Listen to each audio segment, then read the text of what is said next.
Hindi cinema के सुनहरे दौर के 3 महान गायकों में से एक मुकेश चंद्र माथुर यानी हम सबके प्रिय मुकेश जी ऐसे सिंगर थे जिन्होंने रफी साहब और किशोरदा की तुलना में कम गाने गाए, मगर इसके बावजूद उनका नाम इन दोनों सिंगर्स के साथ बहुत इज्जत से लिया जाता था।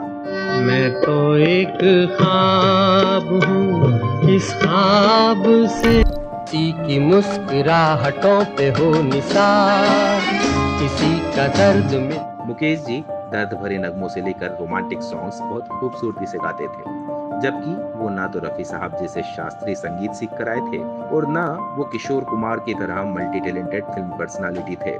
इसके बावजूद वो रफी साहब से पहले दिलीप साहब से लेकर देवानंद और राज कपूर साहब की आवाज बन चुके थे, क्योंकि उनकी आवाज में एक नेचुरल कशिश थी जो सुनने वालों को बांध लेती थी। दिन बिक जाएगा माटी के मोल, जग में। मगर क्या आप यकीन करेंगे कि ऐसे होनहार और बहुत टैलेंटेड गायक मुकेश जी को एक संगीतकार ने न सिर्फ चांटे मारे थे, बल्कि वो उन्हें घसीट कर रिकॉर्डिंग स्टूडियो तक भी ले आए थे। और कमाल की बात यह है कि मुकेश जी ने कभी इसका पूरा नहीं माना और उन संगीतकार महोदय को दुआएं देते रहे। मैं आज के इस वीडियो में आपको यही कहानी बताने वाला हूँ, तो बस आखिरी तक बने रहिए हमारे साथ।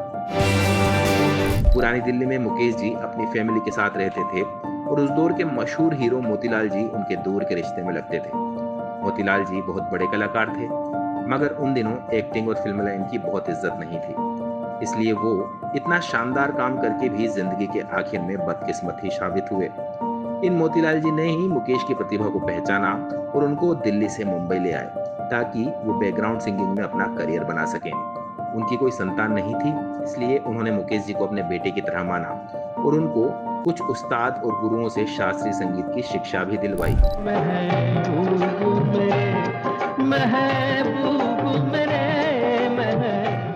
मगर मुकेश जी को प्लेबैक सिंगिंग से ज्यादा एक्टिंग में दिलचस्पी थी। उस जमाने में प्लेबैक सिंगर को कौन पूछता था? न तो फिल्म के पोस्टरों पर सिंगर का फोटो आता था, न गाने में उसका नाम। फिल्म के गाने भी अक्सर उस कैरेक्टर के नाम से ही पब्लिश होते थे।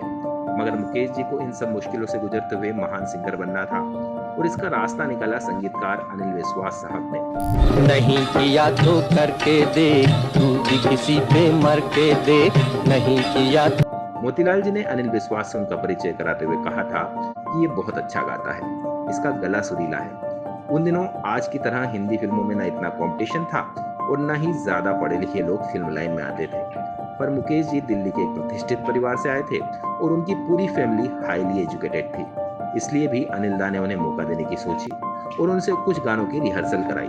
मगर मुकेश जी की आवाज सुनकर उन्हें लगा कि इसमें अभी रियाज की कमी है, इनके सुर पक्के नहीं हुए हैं, तो उन्होंने इन गानों को किसी और से गवा लिया या खुद गा दिया, जिससे मुकेश जी भड़क गए। उन्होंने अपने दोस्तों से शिकायत की कि अगर संगीतकार खुद गाना गाने लगेगा तो हम गायकों को कौन काम देगा?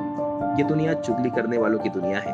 अच्छी बात कहीं जाए या ना जाए, लेकिन अगर किसी के बारे में कुछ बुरा कहा होगा तो फौरन लोग इसकी चुगली कर देंगे। मुकेश जी के तथाकथित खास लोगों ने अनिल दा तक ये सारी बातें नमक मिर्च लगाकर पहुंचा दी, जिससे अनिल विश्वास खफा हो गए। उन्होंने सोचा होगा कि ये खुद को बहुत बड़ा सिंगर मान रहा है, इससे अगली फिल्म में गाने गवाऊंगा और जब ये गाना नहीं गा पाएगा तब इसे बताऊंगा कि तेरी जगह मैंने क्यों गाना गाया था। इसलिए उन्होंने मुकेश जी से कहा कि तुम मेरी अगली फिल्म पहली नजर में जरूर गाना गाओगे।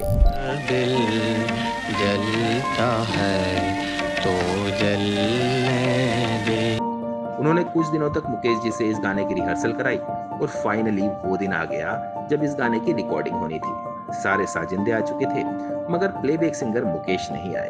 अनिल दा ने इधर उधर उनको ढूंढवाया, मगर मुकेश जी नहीं मिले। तभी किसी ने उनको बताया कि मुकेश चौपाटी के एक बार में शराब पी रहा है, तो अनिल दा का गुस्सा भड़क गया।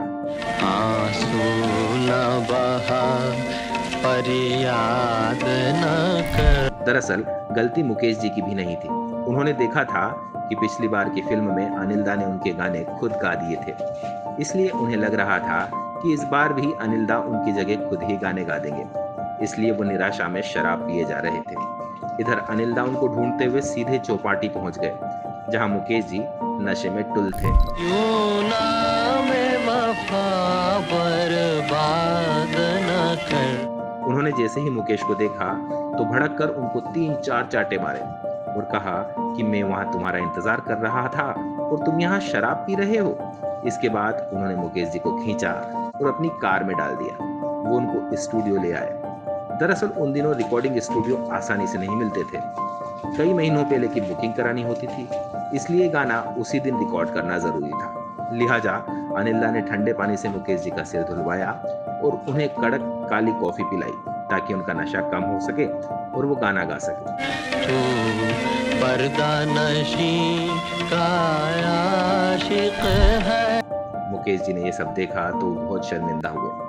उन्हें लगा था कि अनिल दा बेईमान है जो सिंगर्स की जगह खुद गाने गाते हैं, मगर वो गलत थे। अनिल दा ने उन्हें ढूंढने और उन्हें यहाँ तक लाने में जो मेहनत की वो मुकेश जी देख रहे थे, इसलिए वो शराब का नशा उतरते ही अकेले में जाकर रोने लगे। यूं नाम वफा बर्बाद न कर। बहरहाल जब सब कुछ नॉर्मल हो गया तो मुकेश जी रिकॉर्डिंग रूम पहुंचे। उन दिनों केएल सहगल की सिंगिंग स्टाइल सुपरहिट थी। मुकेश जी खुद केएल सहगल के बहुत बड़े फैन थे, इसलिए उन्होंने ये गाना उन्हीं के स्टाइल में गाया। मुकेश जी ने इसे इतनी संजीदगी से गाया था कि गाना सिर्फ एक टेक में ओके हो गया। दिल जलता है तो जलने दे। मुकेश जी ने ये गाना हूबहू केएल सहगल साहब के अंदाज में इस तरह गाया कि खुद सहगल साहब भी धोखा खा गए। उनसे किसी रिपोर्टर ने पूछा कि ये गाना आपने कब गाया, तो वो बोले कि ये आवाज़ तो मेरी ही है पर मुझे याद नहीं आ रहा है मैंने ये गाना कब गाया। सहगल साहब वैसे भी कोई गाना नशे में टुल हुए बिना रिकॉर्ड नहीं करते थे, इसलिए सबको लगा कि वो भूल गए होंगे कि उन्होंने इसे कब रिकॉर्ड किया होगा।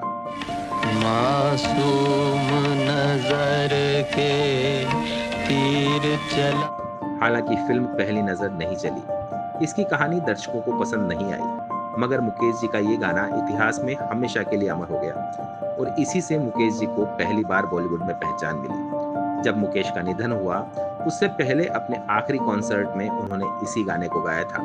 तू पर्दा नशी का आशिक है। बहरहाल इस वीडियो में इतना ही दोस्तों। मुकेश जी की गायकी और अनिल विश्वास ने उनके साथ जो किया वो आपको कैसा लगा, कमेंट करके जरूर बताइए। वीडियो देखने के लिए आपका बहुत बहुत धन्यवाद दोस्तों।